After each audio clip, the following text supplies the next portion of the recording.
يا اسطى بص دلوقتي انا عندي مشكله، انا بكلمك يا اسطى ماشي معاك ما تعرفني. دلوقتي انا عندي مشكله بس دلوقتي الزرار دي فاصله ليه بقى؟ تيجي مثلا ادي حرف التي بيكتب مثلا مره مش راضي يكتب، مره اهو الحمد لله كده مش راضي يكتب شويه. ايه ده اشتغل الفيديو باظ؟ طيب نقفل. لا يعني ماشي. البي شغاله. طب انا مش عارف طيب يعني طب فين المشكله لما هي الحاجه شغاله؟ انا بدوس مره بيقوم جاي متكتك كتير. باين ان في لاج، باين ان في يعني احنا هنمسح من الاول نبدا من الاول باين والله. طب معلش كنت ماشي. انا دلوقتي عندي هنا حرف التي دوسه كتب 2. طب تاني اهو انا هنزل تحت دوسه واحده كتب ما كتب واحده. ايه يا اسطى في ايه؟ طب دوستين دوس 5 دوسات يعني فاهم التست بتاعنا من 5. 1 2 3 4 دي كتب 2 5. طب انزل على حرف جي بقى. لا احنا عد معايا الضغطات. ماشي عد معاك. احنا قلنا 5 التست بتاعنا 5. ماشي 1 2 3 4 5. اطلع بقى عد 1 2 3 4 5 ما صح يا اسطى. طب ماشي انت كل مره من ده. يا رياضي المسطره بايظه يا اسطى دلوقتي لسه صلحت. طب خلاص جي 5 لا جي مسافه 5 مرات. بص احنا هنمسح كل اللي احنا عملناه ده. تمام. جي مسافه 5 مرات.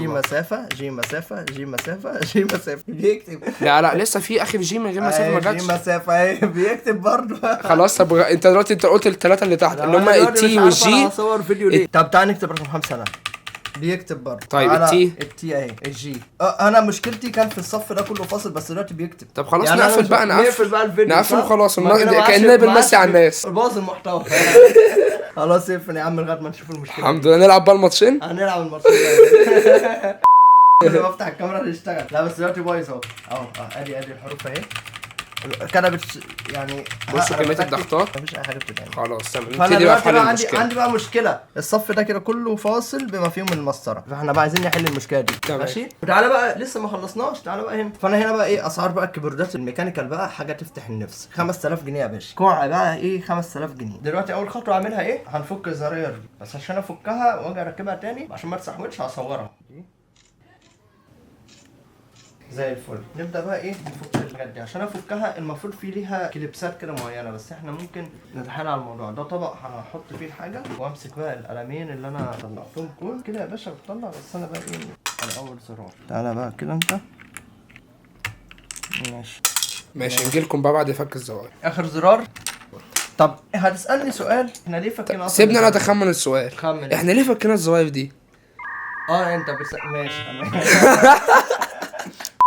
بص بقى يا باشا تعالى لي بقى كده زوم ان. شايف بقى يا باشا هنا ايه؟ مسامير. هي دي بقى ايه النقطة الخفية بقى ان انا بفك المسامير دي. المسامير اللي بنفكها. ماشي نجيلكم بعد فك المسامير. خلاص بقى كده ايه فكنا المسامير كلها. طبعا دي بقى ايه السويتشات بتاعتي. المشكله انا كان ممكن اشك الاول ان المشكله تبقى في السويتش ده نفسه. الفكره ان انا كان عندي صف كامل فاذا المشكله مش في السويتش اكيد المشكله في حاجه ثانيه. لو كانت المشكله في السويتش ده كنت اقول ماشي هيتغير فيه ممكن تروح تشتري واضعف الايمان. لو انت ما عرفتش تشتري هتقوم جاي واخد من السويتشات اللي انت ما بتستلمهاش اللي هي من بدايه F5 ل F7 مثلا. دي غالبا ما حدش بيستخدم الزراير دي. فكنت اخلع سويتش من هنا وسويتش من هنا وابدلهم ببعض وكان هيبقى الدنيا تمام. زي المشكله ان الصف كامل فاذا هي مش مشكله سويتش. فاحنا ده اللي خلانا بقى ايه نفك عشان نتفحص الموضوع يعني. نبدا بقى ايه نفك كده. ماشي نشيل الكابل ده. ماشي نشيل بقى ايه دي كده نحطها على جنب.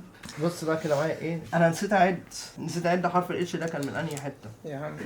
A S D F G H اتش جي فوقيه التي مش كده؟ QWERTY QWERTY. معانا شات جي بي تي. ده التي يبقى هو ده فعلا الصف اللي احنا محتاجينه. ده الصف البايظ. الصف اللي فيه المشكله قبليه 1 2 3 4 5. لما نقلب ده بقى كده 1 2 3 4 5 يبقى ده الصف اللي فيه المشكله. طب عشان نتفحص برضو المشكله تعالى نشوف. احنا هنجيب الافو هنجيب مثلا بتاع ده. هو انا حطيتهم صح؟ هم انت حطيتهم غلط بس ماشي مش هتفرق يعني كتير. بص بقى يا باشا مالك يا صاحبي؟ ماله ده يعني زيهم كويس؟ زقهم كويس. الافو محتاج افو يعني فاهم. يا ابن اللذينه اصلا غلط. هنا المفروض ده في الكومن هنا وانا سمعت كلامك وتقول لي غلط. حسبي الله ونعم الوكيل. ماشي تمام. نبدا بقى كده ايه هنا قري معايا هنا اوبن لوب هنا اوبن لوب. يبقى هنا المفروض ده يبقى اوبن لوب زيهم. توضح بيقرا اصلا معاهم. عامة الشعب يا اسطى. دي اللمبه اللي بتنور، دي اللمبه اللي بتنور تحت الزرار. تمام. حلو. فالزرار السليم جايب ان هي اوبن لوب، ان هو ما بيقراش مقاومه، الدايره مفتوحه، يعني ما فيش كهرباء واصله او ما فيش سلكه موصله. هنا في كهرباء موصله، يعني ما بين النقطه دي وما بين النقطه دي المفروض تبقى الدنيا ما فيش سلك ما بينهم. هنا عشان في لمبه في النص هنا موصله، فمخليه الطرفين موصلين مع بعض كانها عامله زي السلم. خلينا نرسمها بعدين نيجي تاني. دلوقتي احنا عندنا وليكن دي الزراير بتاعتنا. حلو. ادي الزراير بتاعتنا، المفروض ان هي ما بتوصلش كهرباء ما بين اليمين وما بين الشمال، فمخليه هنا لما اجي ادوس على الزرار هو هنا في سلك موصل ما بين الموجب مثلا وما بين السالب. ماشي. المفروض الزرار هنا في النص، المفروض الزرار ده ما بيوصلش كهرباء. طيب انت لما تيجي تدوس عليه، لما تدوس عليه يقوم جاي موصل كهرباء في الحته دي، فالكهرباء بتعدي كده، فتعرف انها داست مثلا على حرف الاتش، فيضرب لك حرف الاتش في الكمبيوتر. انا قفلت الدايره الكهربائيه. قفلت الدايره الكهربائيه. انا بقى مشكلتي، المشكله اللي عندي هنا دلوقتي ان انا عندي لمبه بايظه، فاللمبه البايظه دي عامله لي توصيله ما بين الموجب والسالب، فقافلاهم ملمسه الاثنين مع بعض. فانت مهما تدوس زراير هو قاعد مش راضي يلقط معاك، ويقول لك ان هو مش عارف، لان الموجب والسالب بالنسبه له كانهم نفس الشيء، لان الليد لما بيتحرق بيبقى عامل زي السلك، فالسلكه موصله الاثنين مع بعض، فبقت قافله كل الزراير دي، ما بقاش ولا زرار منهم شغال، سواء بقى التي والبي والحاجات دي كلها. ماشي. نرجع بقى هنا تاني. فانا هنا بقى ايه، دي بقى المشكله اللي عندي، يعني مش الزرار هو اللي بايظ، اللمبه هي اللي بايظه. اللمبه هي اللي بايظه، فمبوظه لي الصف كله. تمام. فانهي لمبه بايظه دي بقى اللي انا مش عارف اجيبها. يعني مثلا اللمبه السليمه اللي هنا جايبه هنا ايه، اوبن لوب، اللي هو خلاص فعلا مفيش توصيله ما بين الموجب والسالب بتاع الخط، الحاجات دي امان. اللمبه اللي هنا دي برضه نفس الموضوع. انا هنا بقى مشكلتي في الصف ده، اللي هي بما فيهم اللمبه دي جايبه هنا ايه، مقاومه، معنى كده ان في توصيله ما بين الموجب والسالب. اللمبه اللي فوقيها جايبه مقاومه، اللمبه اللي فوقيها يعني ممكن تبقى تمام، اللمبه اللي فوقيها جايبه مقاومه، فوقيها انا اصلا كده كنت خالعها من قبل كده، ما انا طبعا مش هحلل الموضوع ده بالسهوله دي بالظبط، ما انا اصلا المشكله دي حصلت قبل كده. وتعالى بص لي بقى كده، انا خالع كل اللوند اللي هنا، الصف اللي قبليه، يعني دول ما عادش بينوروا خلاص. قعدت فيها يوم من الساعه 2 الظهر لغايه الساعه 11 بالليل عشان اعرف المشكله اللي انا بقولها لك في دقيقه دي. يا باشا انت جت يعني الرسمه دي كده خلاصه يا باشا، دي خلاصه الخلاصه. تمام ماشي يا باشا. طب يعني دلوقتي الثواني اللمبه خلعتها خالص ولا صلحتها؟ لا اللمبه ما بتصلحش، يعني خلاص كده ما عادتش بتنور، تشتري لمبه غيرها. وانا عشان اشتري الحاجات دي ما يعني مشوار بقى تنزل وتشتري، يعني الكيبورد بقى فيه انوار ناقصه يعني، فعشان تلحمها بقى بجهاز. يعني انا هنا حتى اهو فاتحه اهو، كنت بدور على سعره النهارده، قلت اروح ادفع 5000 جنيه في اسمه ياقوت، في ارخص منه بس انت عارف يعني انا، فاللي هو تجيب كيبورد احسن بالظبط. بس فنرجع بقى ايه لموضوعنا هنا. احنا عايزين نشوف اللمبه البايظه او اللمبه النونض اللي هنخلعها، اللي في الاخر لو هو ما اشتغلش معايا هخلع صف النونض ده كمان كله. طب ما نخلعه كله احتياطي وخلاص. ما احنا هنشوف كده. ماشي انا هخلع دي، الدنيا ظبطت كان ابيعها، ما ظبطتش هنخلع واحده تانيه. فباجي بقى ايه بسخن. مشكله خلع الموضوع ده بيبقى صعب، ما بيتخلعش بالبتاع اللي في ايدي دي اصلا. فانا هنا هحاول بتاع ده.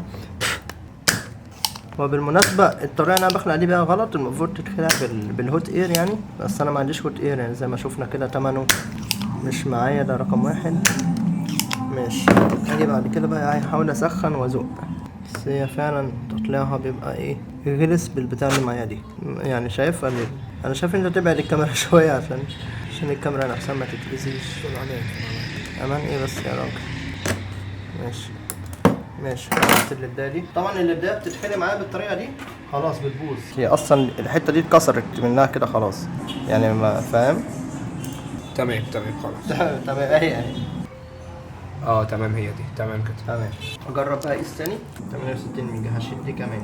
مشكلتي مع الليدايه اللي هنا دي بقى كده. هنشوف بقى الليدايه دي نخلعها نفس الموضوع، نسخن وبعدين نشفط شفطه في الثانيه.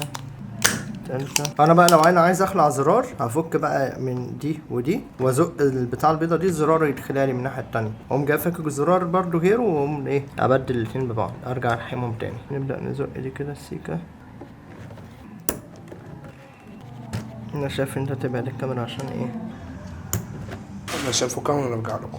بص بقى يا باشا، احنا هنا ايه ده اللي احنا اشتغلناه، فكينا خلاص كده ايه كل الليدات. ادي الليدة هنا ايه، دي وبتاعه المسطره دي، فكينا الصف ده كله عشان خاطر ايه نضمن ان مفيش حاجه عامله قفله ما بين الموجب والسالب. ممكن نوصل الكهرباء كده بشكل مبدئي بدأت تنور معانا. طبعا بقى الانوار اللي هنا مش هتنور معايا لان مفيش كده ايه، الانوار اللي هنا كلها مخلوعه. ممكن بقى نبدا نتست. تعالى بقى ايه اختبر لك بقى، شايف كده كلها ايه متشاله. ايه رايك بقى اكتب لك اسمي، اكتب لك محمد خالد، حلو من غير ولا غلطه. تمام، ان انت حافظ الاماكن يعني. حلو الديل ده. لا غلطت في حرف. ماشي طب استنى خالد. ها الايه ما ضربش ليه؟ انا اكتب لك عبد الله علاء. طب استنى تعالى فاروق. الاف اي ار او يو كي. تعالى بقى بص. لا غلطت في الاو خبأت اي بس غلطت في اليو. تعالى تاني نعملها تاني. حلوه اللعبه دي. طب خد بقى انا هجرب لك عبد الله علاء. ماشي جرب يا باشا عبد الله علاء. عبد الله علاء الديكا جامد. اصل الكيبورد في الشغل ممسوحه اصلا فحفظت حفظت انت.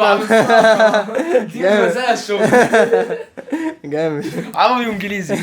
خلاص بقى بعد ما ضمنت ان كل حاجه تمام، ادي المسطره شغاله تمام زي الفل، وادي رقم 5، فالدنيا ايه تمام معايا. خلاص نبدا نقفل بقى الشغل بتاعنا. هنقفل ونرجع بقى ايه نتست بعد ما خلصنا بقى كل ما خلاص احنا تستنا دلوقتي، مش هنتست تاني. قول لهم سلام. لا مش سلام، هنقفل بس. احنا بقى ايه خلاص خلصنا كده. هوريك بقى حركه حلوه. ماشي نيجي هنا نكتب ايه كيبورد تستر. ماشي نفتح الموقع ده لانش تستر. لا مش ده اللي انا متعود عليه، مش ده. هات تاني كيبورد تستر. فاكر كان انهي واحد؟ ايوه هو ده. تعالى بقى ادي انتر زائد ناقص 9. ما انا عايز اتاكد من زرار الاسهم الزيرو والنقطه. فاضل تاب كيو ايه. تمام كده الكيبورد كلها خلصت زي الفل. كله تمام يا باشا. كله تمام. الزرار بتاعتنا تاني الصف اللي هنا ده زي الفل. نكتب بقى مرة أخيرة جود باي. خلاص مش مهم. خلاص يلا يا باشا، الموضوع تم على أكمل وجه زي الفل يا باشا. شكرا، يلا نطلع.